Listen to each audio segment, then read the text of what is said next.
Salut tout le monde, on se retrouve aujourd'hui pour une nouvelle vidéo sur ma chaîne et aujourd'hui on va faire un update séries et films des 3 derniers mois, donc du mois d'avril, mai et juin 2018.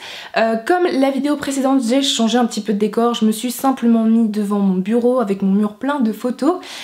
Du coup aujourd'hui je vais vous parler des films et des séries que j'ai pu voir durant ces 3 derniers mois.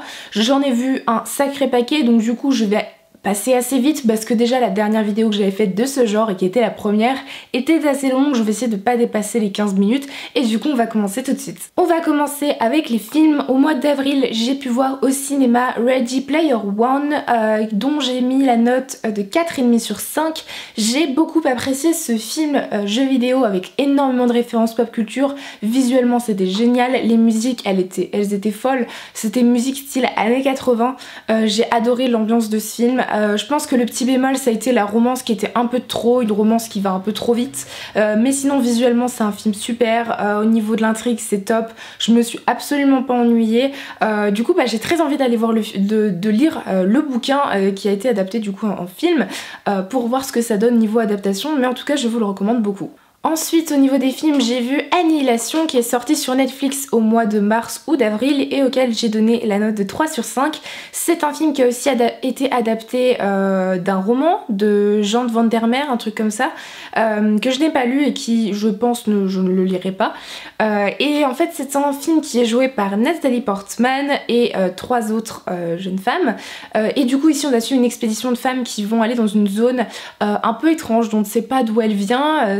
On pense qu'il y a une origine extraterrestre dans cette zone et du coup aucune expédition qui rentre dans cette zone ne revient vivante. Et évidemment nous on va suivre Natalie Portman et on le sait dès le début, elle revient vivante de cette expédition et elle racontait cette expédition pendant le film.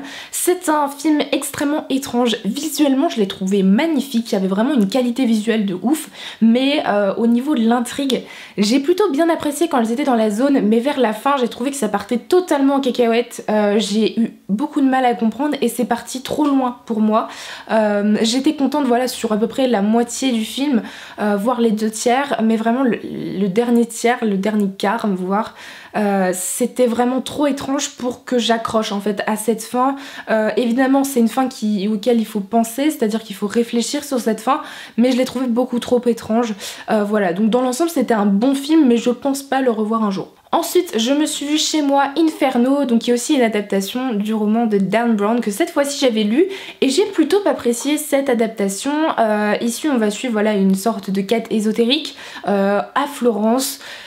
Et c'était bien, j'ai bien aimé ce film. Alors c'est pas le plus exceptionnel que j'ai pu voir, mais j'adore toujours ces mélanges entre historique, histoire de l'art, une quête, voilà, une sorte d'enquête historique avec plein de petits indices semés un peu partout. C'était intéressant, il y avait de l'action, j'ai plutôt bien aimé les personnages. Alors évidemment je connaissais un peu le déroulement dans le sens où j'avais lu le bouquin, même si ça faisait longtemps, c'était quand même un bouquin qui m'avait marqué quand je l'avais lu. Du coup j'ai pas forcément une surprise sur le dénouement de certaines choses, mais du coup j'ai quand même passé un bon moment et je vous le recommande si vous avez lu le bouquin ou si vous ne l'avez pas lu, foncez. Ensuite au mois d'avril j'ai aussi eu l'occasion de revoir le documentaire J.K. Rowling La magie des mots auquel j'ai mis un 4 sur 5. J'avais vu seulement un extrait, je crois que je ne l'avais jamais vu en entier. C'est un documentaire sur l'écriture du premier Harry Potter et le début de la saga avec J.K. Rowling donc qui est une femme seule qui recherche un appartement et qui cherche aussi un boulot. J'ai adoré ce documentaire, il est très bien fait, j'aime beaucoup les acteurs, voilà, j'ai bien aimé en fait, c'est tout simple. Ça ne prétend pas être un documentaire magnifique et tout, mais il y a ce petit côté magique, cette atmosphère qu'on apprécie tant dans Harry Potter qui est bien retranscrit dans ce documentaire, dans ce sorte de film documentaire sur la vie de J.K. Rowling. Et voilà, j'ai adoré, je vous le recommande si vous adorez la saga Harry Potter évidemment. Je pense que vous pouvez être surpris par ce film. Ensuite, toujours au mois d'avril, je suis allée voir 2 autres films au cinéma. Le premier, il s'agit de Escobar. C'est un film biopic sur Pablo Escobar, tout simplement, que je suis allée voir, que j'ai beaucoup apprécié parce que je ne connaissais que très peu de choses sur ce personnage qui est quand même extrêmement connu. Voilà, je connaissais des bases, mais très peu de choses. Et j'en ai appris beaucoup. Et j'ai bien aimé les jeux d'acteurs, j'ai bien aimé l'ambiance un peu violente en fait tout simplement de ce film qui retranscrit je pense très bien les cartel de drogue et voilà, c'est un film dont j'ai pas énormément de choses à dire mais qui m'a beaucoup plu, j'ai trouvé ça intéressant et si vous voulez en apprendre plus sur ce personnage, je pense que au lieu de vous taper toute la série Narcos, vous pouvez simplement vous regarder ce film. Et enfin, le dernier film, et pas des moindres, que je suis allée voir au cinéma au mois d'avril, il s'agit de Avengers Infinity War. Évidemment, je suis une grande fan des Marvel et je ne pouvais passer à côté de Avengers Infinity War. J'ai adoré ce film, il était génial, il y a de l'action, on voit pas passer les 2h30 de film, la fin est top et contrairement à beaucoup qui s'insurgent à cause de cette fin, je l'ai trouvé génial parce qu'on reprend un peu les principes des séries en ce moment avec les gros cliffhangers et le fait du coup qu'on doit attendre Avengers 4 assez rapidement, j'ai trouvé ça bien de tenir en haleine autant de personnes parce que c'est quand même Marvel, ça fait 10 ans qu'ils tiennent les mêmes spectateurs au fur et à mesure en fait des films et là qu'ils nous fassent ça à la fin du 3, j'ai trouvé ça génial, vraiment, je m'y attendais pas et j'ai été surprise et ravie qu'ils le fassent. Voilà, j'aime toujours autant le fait qu'il y ait autant de personnages dans Avengers Infinity War, c'était énorme, il y a plus de 60 personnages, on les reconnaît tous. Alors il y a eu un manque de quelques personnages, j'espère qu'on les verra dans le 4, sincèrement, mais du coup j'ai adoré cette histoire, j'ai hâte de voir la suite du coup, et de voir comment ils vont dérouler la chose. J'ai déjà ma petite idée, mais on va bien voir parce que Marvel est quand même connu pour nous surprendre, beaucoup nous surprendre, donc j'ai hâte de voir la suite. Ensuite, toujours au niveau des films, j'ai pu voir Deadpool pour la première fois, auquel j'ai mis un 4 sur 5 au mois de mai. C'est un film qui m'a beaucoup plu, j'ai beaucoup rigolé devant ce film. C'est un film d'anti-héros tout simplement, c'est toujours du Marvel, mais on s'amuse parce que le personnage, il est pas conventionnel tout simplement, et c'était top, j'ai bien aimé. Alors niveau intrigue, il y a plus original, c'est vrai, mais j'ai tellement adoré le personnage de Deadpool que du coup je me suis dit que le 4 sur 5 était largement mérité. J'ai hâte de voir Deadpool 2, ma soeur est allée le voir et elle en a un très bon avis, donc du coup j'ai hâte de découvrir cette suite, mais en tout cas ce premier film était vraiment au top et j'espère qu'on le verra peut-être dans d'autres films Marvel par la suite. Enfin, au mois de mai, je n'ai vu que 2 films, et oui, j'ai vu Kingsman 2, Le Cercle d'Or. Le premier film de Kingsman a été un énorme coup de cœur. Ce deuxième, un tout petit peu moins, même si j'ai retrouvé cette ambiance de Kingsman. J'aime toujours autant le personnage de Taron Egerton, c'est un acteur que j'adore. Voilà, on retrouve Colin Firth, je pense que ça... vous vous en doutiez. J'adore aussi le personnage de Merlin, donc déjà c'est des personnages auxquels je me suis beaucoup attachée dans le premier et qu'on retrouve finalement dans le deuxième et que j'ai beaucoup apprécié resuivre. L'enquête, enfin l'intrigue est quand même pas mal, le méchant est peut-être un peu moins charismatique que dans le 1, mais on reste quand même sur une ambiance que j'aime beaucoup. Le fait qu'on ait ce clash entre l'Angleterre et l'Amérique était peut-être un peu cliché mais plutôt intéressant. En même temps le premier Kingsman était un peu cliché au niveau de tout ce qui était luxe avec des costards etc. On reste sur la même ambiance avec les États-Unis, mais c'était très intéressant. Il y a toujours autant d'action, il y a des émotions, les musiques sont au top, il y a beaucoup d'action, les scènes d'action sont toujours géniales dans les Kingsman. Voilà, je vous recommande ce film si vous aimez l'action, les film à la James Bond avec beaucoup plus d'humour. Voilà, c'était vraiment trop bien et j'ai hâte de voir la suite. Je ne sais pas s'il y en a encore une de prévue, mais en tout cas je l'espère. Et ensuite on passe au mois de juin où j'ai vu 6 films, dont 3 au cinéma. Le premier dont j'ai envie de vous parler, il s'agit de The Imitation Game avec le célèbre et adoré Benedict Cumberbatch qui est un de mes acteurs préférés. J'ai été ravie de voir ce film qui a été un énorme coup de cœur. Ici on va suivre Alan Turing pendant la Seconde Guerre mondiale qui va avec une équipe devoir déjouer l'ordinateur Enigma qui est un ordinateur allemand qui envoie des messages secrets voilà, pour détruire du coup des bases aériennes, des bases navales de ses adversaires, de ses ennemis, et du coup on va suivre cette équipe d'anglais qui doit déjouer cette machine qui n'a encore jamais été déjouée et comprise, et on va suivre du coup Alan Turing avec cette équipe, et j'ai adoré ce film, il était prenant, énormément d'émotions. À la fin on suit ce passage historique dont on entend tellement peu parler, en fait on a entendu des années après alors que c'est quand même eux qui ont permis de gagner la guerre en partie, et j'ai trouvé ça ouf qu'on n'en entende pas parler avant. Ce film est très bien joué par Benedict Cumberbatch, les autres acteurs sont très bons. J'ai adoré le personnage de Alan Turing, c'est un personnage qui est tellement mis de côté. C'est un personnage qui était extrêmement intelligent et qui par son intelligence n'arrivait pas à décoder la partie sociale du monde. C'est un personnage aussi qui est homosexuel, donc qui était totalement bridé en fait par la société à cette époque, car les homosexuels n'étaient pas acceptés durant les années 50, hein. Ils étaient tout simplement, on leur donnait des traitements d'hormones, ce qui était juste inacceptable. Et voilà, c'est un film qui traite de tellement de notions intéressantes, l'homosexualité, la guerre mondiale, un passage de la guerre mondiale dont on n'entend finalement absolument pas parler, à part aujourd'hui, ça commence à venir, mais c'est quand même ouf que ces gens soient mis de côté alors qu'ils nous ont quand même permis de gagner la guerre en partie. Voilà, donc c'est un film que je vous recommande énormément pour le jeu d'acteur, pour les musiques d'Alexandre Desplat qui sont juste ouf. J'adore les musiques de ce film, elles donnent une ambiance, une atmosphère tellement stressante mais tellement belle aussi. Voilà, donc je vous recommande énormément ce film, ça a été un énorme coup de cœur, j'espère que vous aurez l'occasion de le voir. Ensuite, au mois de juin, je me suis revisionné deux à Disney. Le premier, c'était Coco, parce que je l'ai reçu en DVD à mon anniversaire. Toujours un film génial. Voilà, j'adore le fait que ce soit la fête des morts. C'est un film émouvant, il y a des musiques super sympas, c'est coloré, visuellement c'est juste magnifique. Le personnage de Coco est terriblement attachant. Voilà, donc je vous recommande ce Disney. Et le deuxième que j'ai revisionné, il s'agit des nouveaux héros, donc Big Hero 6, qui est ici... qui traite de la technologie, qui est inspiré d'un comics de Marvel. Si vous l'avez toujours pas vu, je le recommande énormément. Visuellement, il est génial, il y a vraiment énormément de couleurs. L'intrigue derrière, on est sur des sortes de super-héros qui est un peu apprenti finalement, et c'est vraiment super intéressant. Voilà, donc je vous recommande sincèrement ces deux Disney si vous les avez toujours pas vus et que vous voulez passer un très bon moment. Et enfin, j'ai encore 3 films dont je dois vous parler, ce sont les films que j'ai vus au cinéma. Le premier, il s'agit de Solo, A Star Wars Story, auquel j'ai mis un 3 sur 5. Alors c'était un bon moment, il y a de l'action, mais je n'ai pas retrouvé l'essence même de Star Wars. J'aurais aimé des combats avec des sabres laser, etc. Mais ça nous permet d'en apprendre un peu plus quand même sur le personnage d'Han Solo.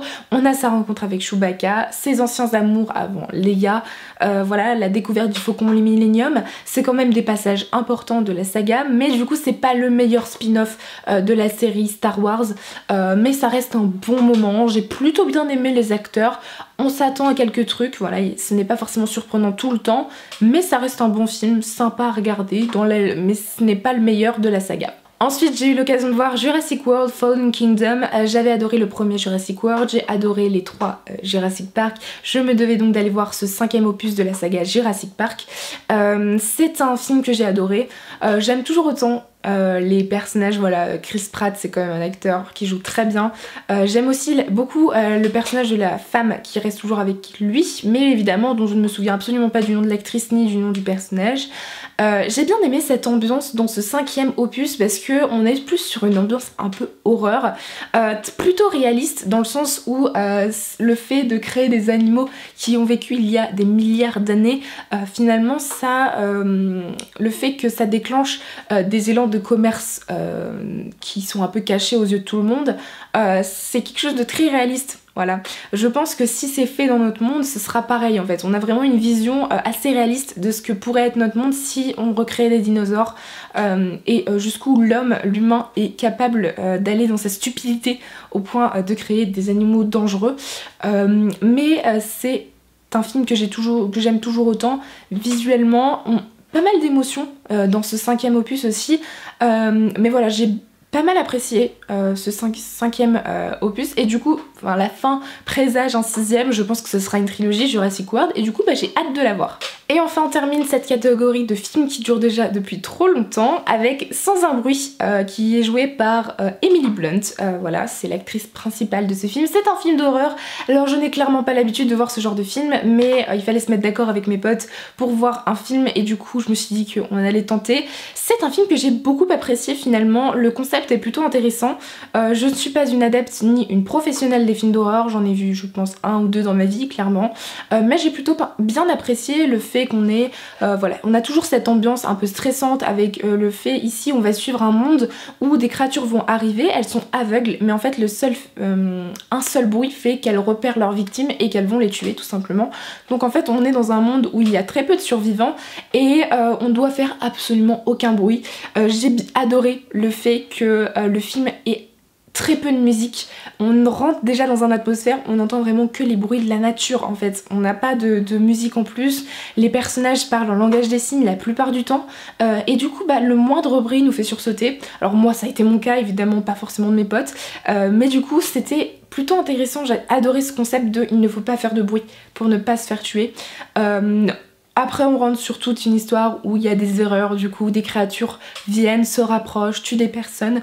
J'ai plutôt bien aimé les créatures qui m'ont fait pas mal penser aux créatures de Stranger Things, même si on n'a pas cette espèce de masque qui s'ouvre, mais elles sont beaucoup plus grosses, mais ça m'a fait un peu penser à ça.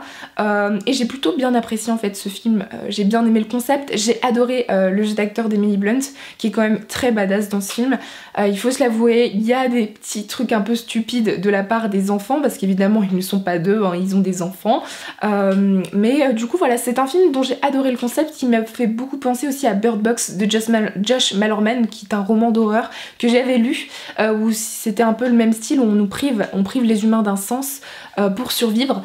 Voilà, donc je vous le recommande énormément si vous aimez les films d'horreur, et même si vous n'aimez pas ça, ça fait peur mais c'est pas gore, donc je vous le recommande quand même.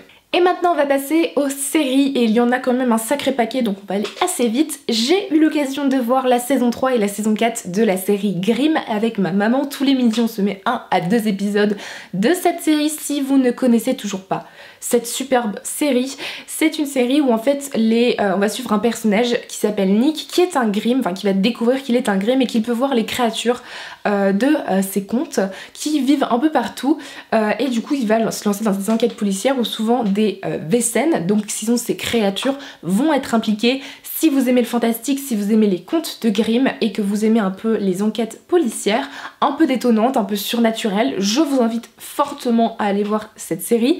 Elle est déjà terminée en 6 saisons, et voilà, j'ai adoré. On est en plein dans la 5e saison actuellement et j'ai hâte de voir la 6e, mais je n'ai clairement pas envie de terminer cette série. Ensuite, durant ces 3 derniers mois, j'ai eu l'occasion de voir la première partie de la 3e saison de Shadowhunters.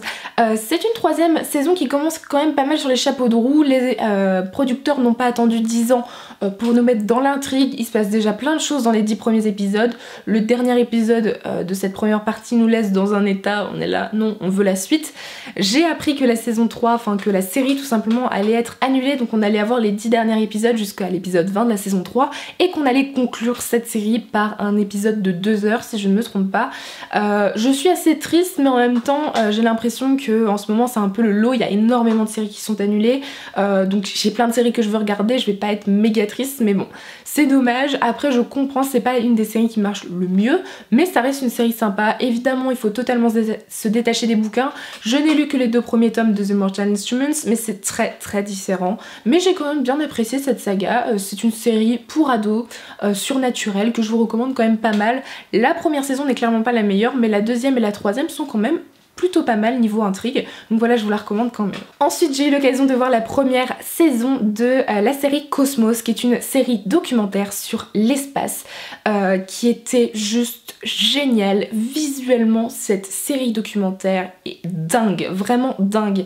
Il y a un travail de ouf, c'est une série National Geographic si je ne me trompe pas, qui est disponible sur Netflix, et waouh, c'est un truc de fou. Il y a 13 épisodes, chaque épisode dure entre 45 minutes et 1 heure, et on vous apprend plein de choses. Alors c'est pas le genre de série dont vous enchaînez les épisodes parce qu'il n'y a pas une intrigue, mais on parle de tellement de sujets. Ça part sur des personnages historiques qui ont influencé les sciences, qui ont influencé l'astronomie, ça part aussi sur des concepts scientifiques, et tout ça c'est expliqué d'une manière si simple que c'est tellement intéressant. Et l'acteur, enfin le présentateur de cette série est un scientifique reconnu aussi, évidemment j'ai oublié le nom, mais il est vraiment au top, donc sincèrement je vous le recommande. C'est une série, si l'astronomie, si les sciences vous intéressent, juste un minimum, je vous la recommande beaucoup. Si Stephen Hawking par exemple ça vous intéresse, je pense que vous pourriez être content avec cette série. Ensuite j'ai vu la saison 1 du spin-off de Big Bang Theory, donc Young Sheldon. C'était une saison 1 sympathique, ça ne vaut pas The Big Bang Theory clairement, mais c'est sympa. Voilà, j'ai pas trouvé ça dinguissime au niveau de l'humour, mais ça reste quand même sympa pour en savoir un peu plus sur le passé de ce personnage emblématique de la saga Big Bang Theory. Mais voilà, c'était sympa. C'est une petite comédie américaine. Moi ça m'a plu, ça me faisait passer un petit temps de 20 minutes sympa dans la semaine. Mais ça reste pas dinguissime non plus, je vous recommande largement plus The Big Bang Theory, dont j'ai vu la saison 11 en entier, donc du coup sur ces 3 derniers mois, elle s'est terminée. J'ai adoré cette saison 11, moi je suis toujours pas déçue de Big Bang Theory. Après je pense que si ils arrêtaient la série, ça ne me dérangerait pas non plus, j'ai l'impression que ça tire un peu en longueur, mais j'aime toujours autant l'humour. J'aime toujours autant ces personnages. Je pense qu'un jour je me recommencerai toutes les saisons. Mais si vous voulez une comédie avec de la vulgarisation scientifique, voilà, des personnages un peu geeks sur les bords, enfin très geeks surtout, je vous le recommande beaucoup. Mais c'est vrai que là ça tire peut-être, ça commence à tirer un peu en longueur, mais j'aime toujours autant cette série. C'est une série, une de mes séries préférées que je ne cesserai de vous recommander. Et du coup au mois d'avril et de mai j'ai vu ces séries là, mais du coup au mois de juin j'ai eu l'occasion d'en voir d'autres puisque j'étais en vacances. J'ai enfin regardé la saison 2 de Las Chicas del Cable. Cette saison 2 est juste dingue. Clairement, elle est dingue. Déjà, la fin de la saison 1 nous laissait sur un cliffhanger de ouf. Et là, la fin de la saison 2, c'est pareil. Il y a plein d'actions. J'aime toujours autant les personnages de ces 4 femmes qui sont tellement emblématiques. Même les garçons dans cette série sont attachants. J'aime toujours cette ambiance historique des années 20 en plein Madrid. Ici, on a vraiment des femmes fortes et ça fait tellement du bien. Il y a de l'amour, il y a de l'amitié. Il y a une histoire de meurtre dans cette saison 2 qui est plutôt pas mal et je l'ai plutôt bien appréciée. Et voilà, c'est une série que je vous recommande, elle est pas prise de tête, elle est super intéressante. Si vous voulez améliorer votre espagnol, n'hésitez pas à la regarder en espagnol, c'est ce que j'ai fait et elle est pas trop complexe non plus. Mais voilà, je vous la recommande beaucoup. Si vous aimez l'historique, les années 20, si vous aimez tout simplement les femmes fortes, c'est une série féministe historique, je vous la recommande énormément. Et du coup, la saison 3 est en cours normalement de production et j'ai hâte de la voir. Ensuite, au mois de juin, j'ai eu l'occasion de découvrir la série de télé-réalité Queer Eye. Alors je regarde absolument pas de télé-réalité, c'est clairement pas mon truc, mais ici je suis tombée amoureuse de cette série. On n'est pas sûr de la télé-réalité versus genre les Anges, les Marseillais ou je ne sais encore quel truc. Non, ici on va suivre 5 gars qui sont homosexuels, qui le vivent énormément, très bien tout simplement, et qui sont une équipe qui vont venir à l'aide, en fait ils vont venir aider des Américains qui sont un peu qui ont des problèmes, tout simplement, que ce soit des problèmes physiques, que ce soit des problèmes alimentaires, que ce soit des problèmes dans leur vie. Et en fait, pendant quelques jours, ils vont rentrer dans la vie de en général, ce sont des hommes hein, qui les aident. Ils vont rentrer dans la vie de cet homme, peu importe l'âge qu'il a, peu importe la condition qu'il a, et ils vont tout refaire. C'est-à-dire qu'on a un styliste, on a un coiffeur, on a un décorateur d'intérieur, un coach de vie et un cuisinier, et ils vont tout changer dans leur vie pour que ça aille mieux. Et c'est une série qui fait tellement du bien. Il y a des épisodes qui sont tellement émouvants. C'est des personnes qui sont tellement humaines. Elles complimentent tout le monde. Elles sont souriantes, elles sont solaires. Et c'est une série qui a fait du bien en fait. J'ai vu les 2 saisons qui font chacune 8 épisodes. Ça va à une vitesse dingue. J'ai pas su m'arrêter tout simplement. Et voilà, j'ai adoré. En fait, ça fait du bien. C'est une série télé-réalité qui fait du bien, qui montre que il y a des gens bien. Et c'est une série qui est sur l'acceptation. Il y a tellement de messages sur l'acceptation. Il y a des gens qui, ils arrivent, ces 5 gars gays arrivent dans une maison où, par exemple, il y a un pro-Trump. Alors, on est clairement à l'opposé des idées, mais finalement, on a une acceptation, un respect, une tolérance qui est, du coup, filmée. Et ça fait du bien, en fait. Voilà, c'est une série télé-réalité que je vous recommande énormément. Qui est sur l'acceptation. Les 2 saisons sont disponibles sur Netflix et sincèrement voilà, ça fait du bien, je vous la recommande énormément et j'ai tellement hâte de voir la saison 3 parce que cette Queer Eye, voilà, ce groupe de mecs me manque déjà énormément. Et j'ai encore 2 séries dont je dois vous parler. La première, il s'agit de la saison 2 des Chroniques de Shannara qui est adaptée de la célèbre saga des Shannara. Je ne sais plus de quel auteur, je pense que c'est Terry Pratchett, mais je pense que je me trompe. Et du coup j'ai plutôt bien aimé cette saison 2. Je crois que j'ai préféré la première saison. La saison 2, j'ai trouvé qu'elle tirait un peu en longueur. J'ai plutôt bien apprécié les nouveaux personnages. J'ai adoré retrouver les anciens. J'ai plutôt aimé le dénouement, mais ouais, j'ai trouvé que c'était peut-être un peu trop long, un peu trop lent au niveau de l'intrigue. On est sur 10 épisodes, mais je pense qu'on aurait peut-être pu réduire à 7 ou 8. Mais en tout cas, j'ai quand même plutôt bien apprécié. J'ai bien apprécié la fin. Voilà, donc c'est une série, si vous aimez les fantasy, je vous la recommande quand même énormément. Et enfin, la dernière série dont je dois vous parler, j'ai vu la saison 1 de la série Black Mirror. qui fait que 3 épisodes. Ce sont des épisodes entre 45 minutes et 1 heure, avec chacune une histoire à chaque épisode. C'est une sorte de série qui promeut des épisodes futuristes dans des mondes futuristes assez étranges. Ça n'a absolument aucun humour, ce n'est absolument pas drôle, hein, il faut le savoir. Faut pas regarder ça quand vous êtes déprimé, mais c'est une série qui est terriblement intéressante, très bien faite, même s'il y a 4 saisons, hein. Moi j'ai vu la première, donc qui est quand même il y a 4 ans. J'ai trouvé que c'était visuellement bien fait. J'ai bien aimé les intrigues à chaque fois, les histoires derrière qui dénoncent beaucoup de choses, les réseaux sociaux, la technologie souvent, les écrans. J'ai bien aimé voilà, les messages. Il y a des acteurs, des invités. Voilà, parce qu'il y a des acteurs différents à chaque épisode qui sont quand même ouf, hein. On a quand même des acteurs qui jouent dans des films aujourd'hui de dingue. J'ai beaucoup apprécié les retrouver dans ces films, dans cette série. Voilà, donc c'est une série de qualité, vraiment. Si vous voulez voir quelque chose d'intéressant, de prenant, un peu glauque sur les bords, il faut le savoir. Il y a quand même pas mal de sexe et de violence, mais ça reste quand même une série très très intéressante. J'ai hâte de voir la suite, mais je vais laisser un peu de temps après cette saison 1 parce que sinon je pense que je vais clairement être déprimée. Mais en tout cas je vous la recommande beaucoup. Voilà tout le monde, cette vidéo est terminée. Je sais qu'elle a été très longue, je m'en excuse, mais il faut quand même résumer 3 mois de séries et de films, et vu que j'en regarde quand même pas mal, il fallait que je vous en parle tout de même. Du coup j'espère que cette vidéo vous aura plu, n'hésitez pas à me dire en commentaire si vous avez vu un de ces films ou une de ces séries, ou si ça vous tente. Et du coup je vous souhaite de très bonnes séries et films à regarder dans les prochains mois, et je vous dis à très bientôt dans une prochaine vidéo. Bye!